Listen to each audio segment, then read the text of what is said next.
Hello everyone, welcome. So in the last video, I have discussed about the deformation and distortion. तो तुम लोगों को already समझ में आ गया है कि डिफॉर्मेशन एंड डिस्टॉर्शन का डिफरेंस क्या है। इस वीडियो में हम बात करेंगे कि डिफॉर्मेशन जो होता है मटेरियल का, मटेरियल मीन्स मेनली मेटल और alloy. As a metallurgical engineer we will focus on metal और एलॉय। तो मेटल और एलॉय का जो डिफॉर्मेशन होता है उसका भी कुछ टाइप्स होता है, तो उसी टाइप्स के बारे में बात करेंगे इस वीडियो में। Okay, so let's start. Deformation are mainly two types. Number one is elastic deformation. Number two is plastic deformation. Already you know this concept.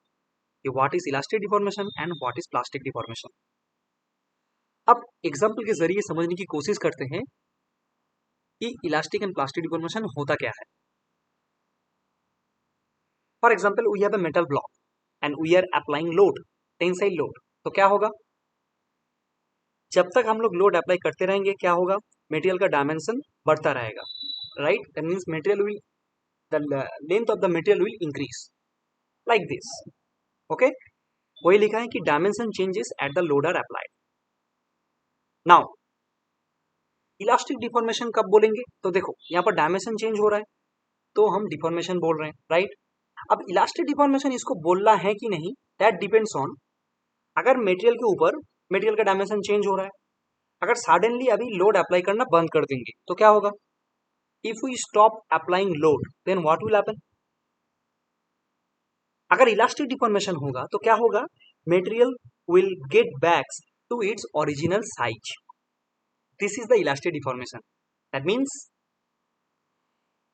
अगर किसी मटेरियल के ऊपर जब हम लोड अप्लाई कर रहे हैं तो उसका डायमेंशन चेंज हो रहा था, तो अगर लोड अप्लाई करना बंद कर देंगे, if we stop applying the load, और द लोड अगर रिमूव कर देंगे, तो लोड रिमूव करने के बाद अगर मटेरियल ओरिजिनल डायमेंशन में फिर से आ जाता है, ओरिजिनल मीन्स जहां से स्टार्ट हुआ था, this is the original size. when deformation when size is changing the deformation is taking place, but if we stop applying load, अगर हम लोड को हटा देंगे तो क्या होगा, इलास्टिक डिफॉर्मेशन हम तब बोलेंगे कि मटेरियल अगर फिर से ओरिजिनल साइज में आ जाता है, तो इसको हम बोलेंगे elastic deformation. So elastic deformation is nothing but temporary deformation. Why is it called temporary, because जब तक लोड अप्लाई हो रहा है तब तक मटेरियल का डायमेंशन चेंज होता रहेगा। सो डिफॉर्मेशन, डायमेंशन चेंज हो रहा है मीन्स डिफॉर्मेशन।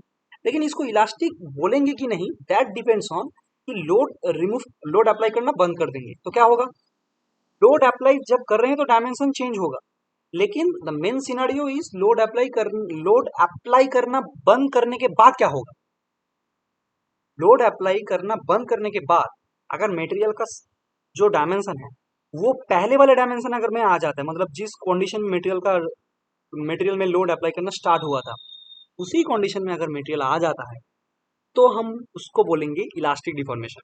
अब तुम लोग बोलोगे यहाँ पर तो डिफॉर्मेशन हो ही नहीं रहा है क्योंकि मटेरियल तो ओरिजिनल जगह में ओरिजिनल साइज में आ रहा है। सही बात है, लेकिन जब हम लोड अप्लाई कर रहे थे तब तो साइज चेंज हो रहा था ना, तब डायमेंशन चेंज हो रहा था। लेकिन इलास्टिक हम इसलिए बोल रहे हैं क्योंकि लोड अप्लाई करने के बाद फिर से ओरिजिनल पोजीशन में आ जा रहा है। लाइक इलास्टिक रबर बैंड जो होता है उसको अगर हम खींचते हैं तो उसका साइज बढ़ेगा, लेकिन जिस मोमेंट में उसको खींचना बंद कर देंगे तो क्या होगा, इलास्टिक रबर फिर से अपने ओरिजिनल साइज में आ जाता है। ठीक है, so that is why the term elastic comes. Okay, and elastic deformation को तुम ऐसे भी याद कर सकते हो, elastic means temporary.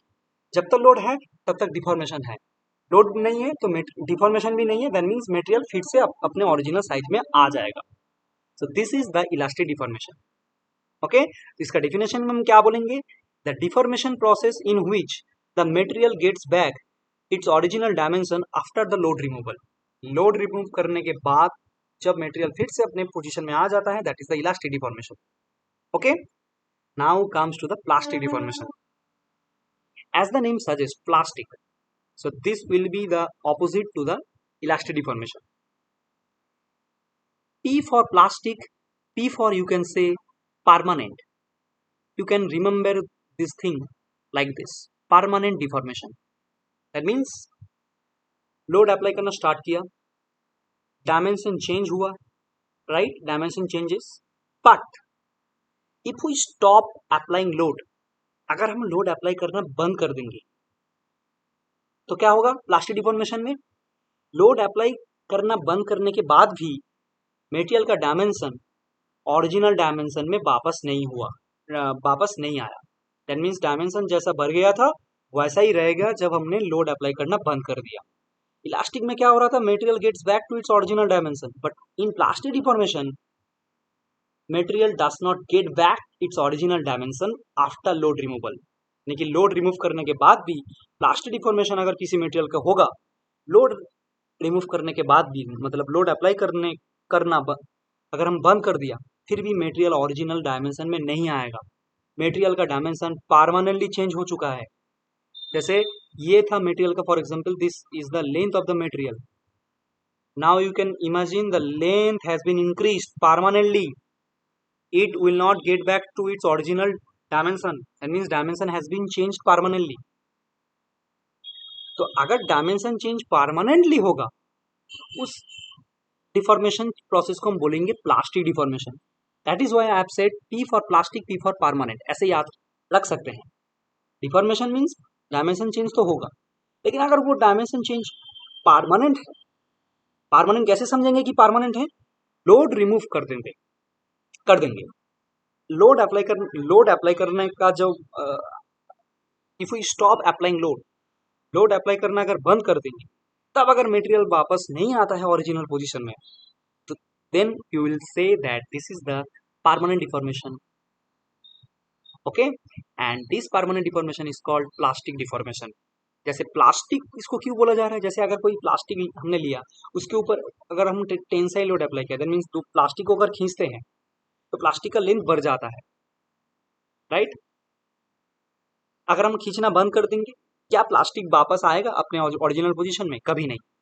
That is why the plastic terms called, क्योंकि प्लास्टिक के ऊपर ऐसा होता है। That is why this deformation is compare to the term plastic. इसको प्लास्टिक डिफॉर्मेशन मीन्स परमानेंट, ये मेटल का भी होता है, और इलास्टिक मीन्स इलास्टिक रबर में जैसे होता है।